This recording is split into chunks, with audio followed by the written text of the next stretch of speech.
Friends, welcome my back to channel. আমি মৌস। আজ আমি নিয়ে চলে এসেছি তোমাদের সামনে একটা নতুন রেসিপি, সেটা তোমরা দেখতে পারবে। তো প্রথমে যে রেসিপিটা বানাবো চিংড়ি মাছ দিয়ে নারকেল, তার জন্য বানাতে গেলে আমার প্রথমে নারকেল লাগবে। নারকেলটা ফাটাতে হবে।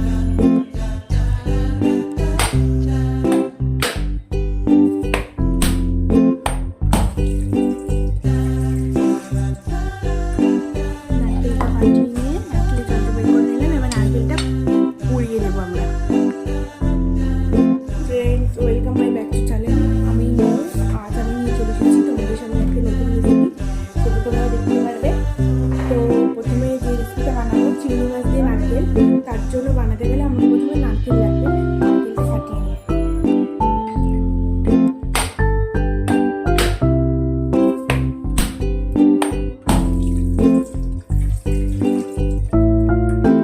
নারকেলটা ফাটিয়ে নিয়ে নারকেলের জলটা বের করে নিলাম। এবার নারকেলটা পুড়িয়ে নেবো আমরা।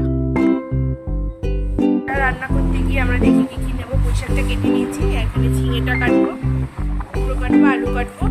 এখানে মিষ্টি আলু আছে, মিষ্টি আলুও দেবো একটা। মিষ্টি আলু আছে, দেখে নাও। মিষ্টি আলু এনেছি।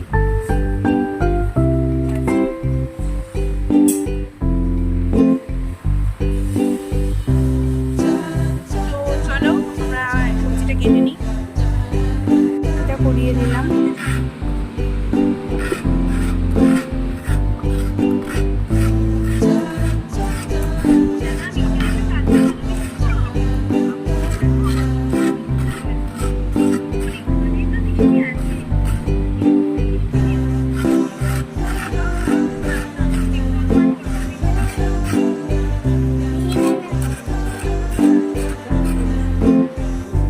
এদিকে পুঁইশাকটার মধ্যে সবজিটা একটু সিদ্ধ করে নেব।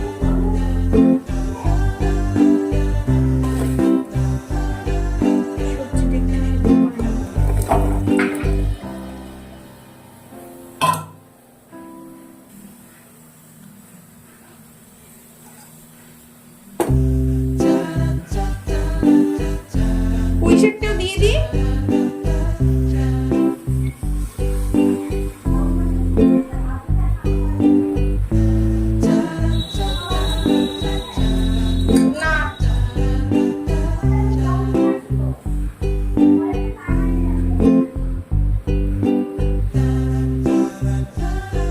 পুঁইশাকটা একটু ভালোই নিলাম।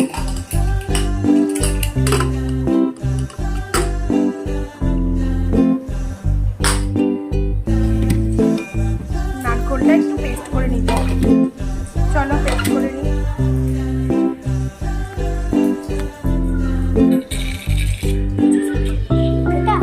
আমি কিছু করতে পারছি না।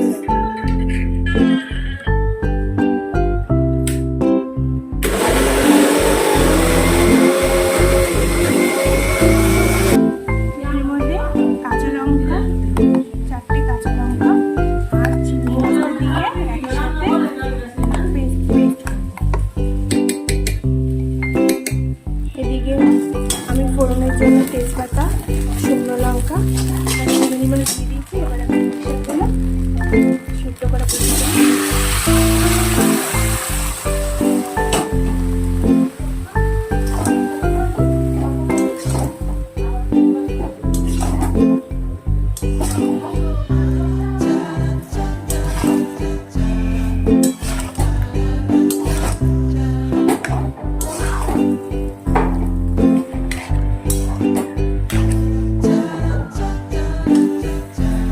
দেবো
হয়ে গেছে, এবার নামিয়ে নেব। সিদ্ধ হয়ে গেছে। পুঁই শাকটার মধ্যে মিষ্টি আলু, মিষ্টি কুমড়ো আর ঝিঙে, আলু, কাঁঠালের বীজ আর পটল, এইটা দিয়ে রান্না করা হলো, আর চিংড়ি মাছ।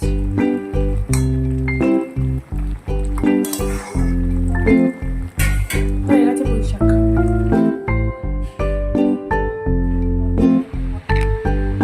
এই যে নারকেল আর চিংড়ি মাছ বাটাটা একসাথে দিয়ে দিলাম, চারটে কাঁচা লঙ্কা দিয়েছিলাম, তারপরে এতে দিয়ে দেবো প্রথমে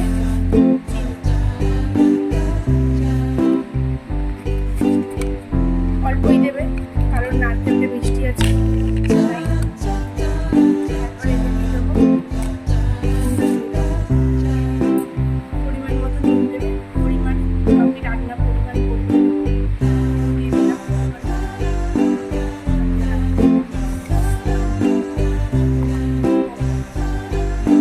তারপরে এতে দিয়ে দেবো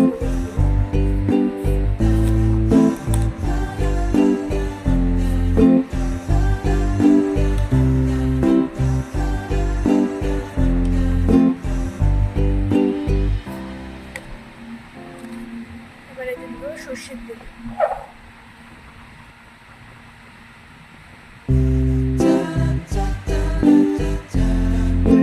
ভালো করে মাখাবো। এবার এটা ভালো করে মিক্স করতে হবে। একটুখানি সামান্য লঙ্কার গুঁড়ো দিলেও হয়, সামান্য লঙ্কার গুঁড়ো দেবো।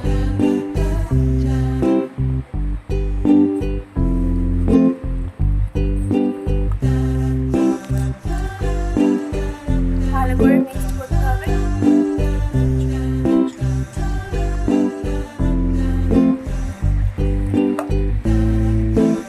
মা বানাচ্ছে এটা।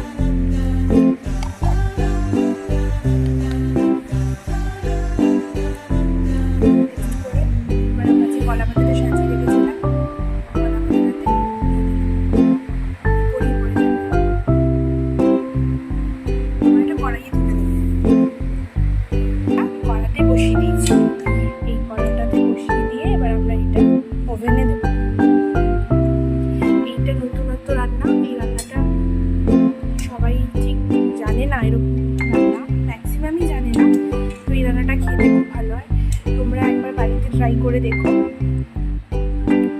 এটা দেখতে এখন এরকম লাগছে, এটা রান্না করার পরে দেখতে আরো সুন্দর হয়ে যাবে।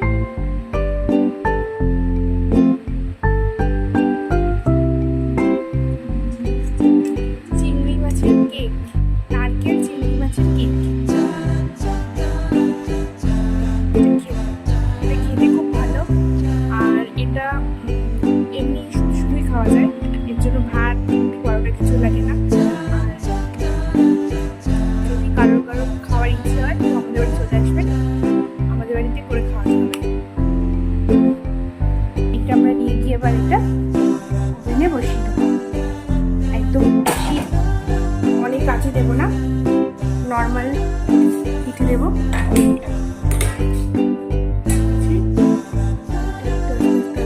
ঠিক ওভেনটা এরকম থাকবে, বসিয়ে দিলাম।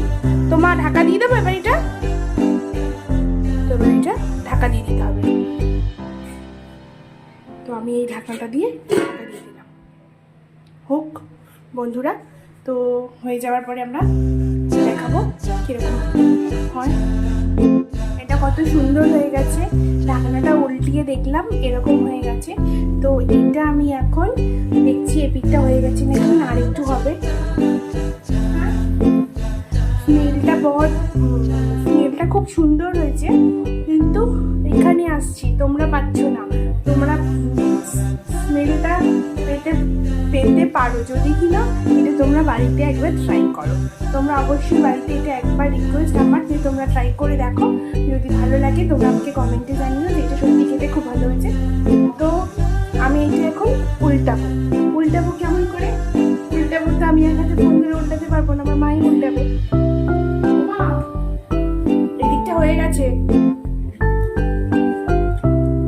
এটা দেখো অনেকটা হয়ে গেছে, ওই দিকটা হয়ে গেছে, এবার এই দিকটা হবে। ইজিলি উঠে আসবে, দেখতে পাচ্ছ, আর অনেকটা স্মুথ গোলাবে তারপর একটুখানি সুন্দরভাবে করতে হবে। একটু মা একটু হয়ে গেছে, দেখতে কেমন হয়েছে? ডেলিসিয়াস, খেতে তার থেকেও বেশি ভালো হবে। এই খাবারটা, এই রেসিপিটা আমার বাবার ফেভারিট ছিল, কিন্তু এই দুঃখের বিষয় আমার বাবা আজ আমাদের সাথে নেই। কিন্তু এই রেসিপিটা আমরা যখনই করি তখনই আমার বাবার কথা রোজই মনে পড়ে। বাট যখন কিনা এটা বানাই তখন আমার বাবার কথা বেশি করে মনে পড়ে, কারণ এই খাবারটা আমার বাবার একবার খেয়ে বোঝাতো না, বারবার করে বলতো আমাকে আরেকটা দে। তো আমরা নিজেরা না খেয়েও বাবার জন্য রাখতাম। আজকে বাবা নেই আমাদের সাথে, বাবার কথা খুব মনে পড়ছে। মা যেহেতু এটা বানিয়েছে, আর আমার বাবা এটা নিজেও খেতে ভালোবাসতো, আর বাবা যেহেতু ভালোবাসতো বাবা সবাইকে খাওয়াতেও খুব ভালোবাসতো। তো দেখো এবারে এটা আমরা উল্টাবো। আগের দিনকে আমরা উল্টানোটা একটা রেসিপিতে দেখিয়েছি, মাছ ভাজাতে, কাতলা মাছ, সেইভাবেই সেই প্রসেসেই আমরা এই মাছ ভাজাটা উল্টাবো। মা উল্টাচ্ছে,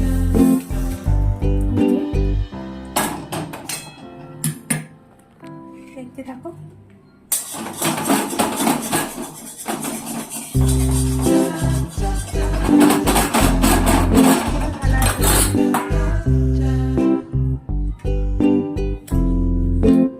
প্রথমে একটা পাতা দিল ওইটার উপরে, পাতাটা একটু সেঁকে নিলে পারে, না সেঁকলেও হবে। এবার প্লেট দিয়ে দেখি মনে হচ্ছে পিঠটা খুব সুন্দর হয়েছে। একটু লেগে থাকবে, তো একটু খুঁটি দিয়ে ছেড়ে দিলে পারে।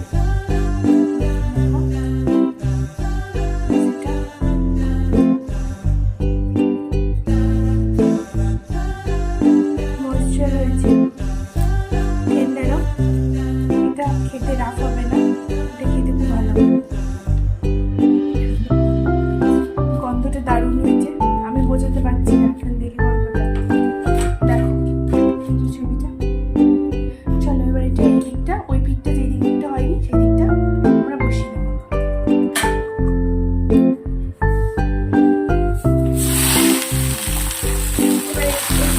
যখন হবে তখন একটু তেল চারিদিক দিয়ে দিয়ে দেবে। না দিলেও হয়, যারা তেল মশলা একটু কম খায় তাদেরকে না দিলেও চলবে। আর একটু জল ছিটে দিতে পারবে। তো এবার একটু মা এখান থেকে এখন টুকরো করে দেবে।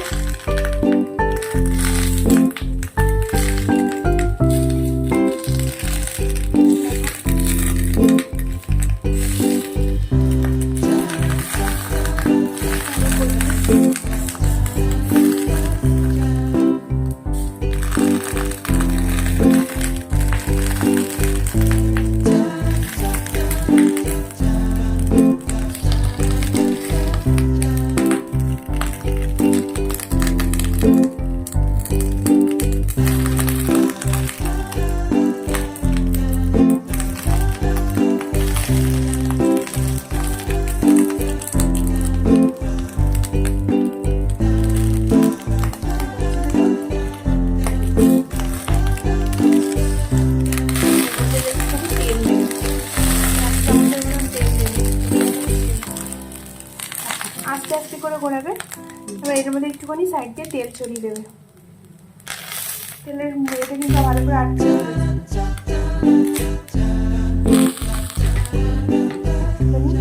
সাদা তেল দেবে। এটা সাফোলা গোল্ড, সাফোলা গোল্ডে এক চামচ সাইড দিয়ে ছড়িয়ে দেবে। ব্যাস, আর কিছু দিতে লাগবে না। এবার ওই দিকটা হবে আস্তে আস্তে ভাজা, ঠিক ওই দিকের পিঠটাও এরকমই হবে সেম। চলো আজকের ভিডিওটা আমাদের এখানে বন্ধ করলাম। সবাই ভালো থেকো বন্ধুরা, সবাই জানিও রেসিপিটা অবশ্যই একটুখানি তোমরা বানিও, তাহলে দেখবে আমাকে কমেন্ট করে জানাবে।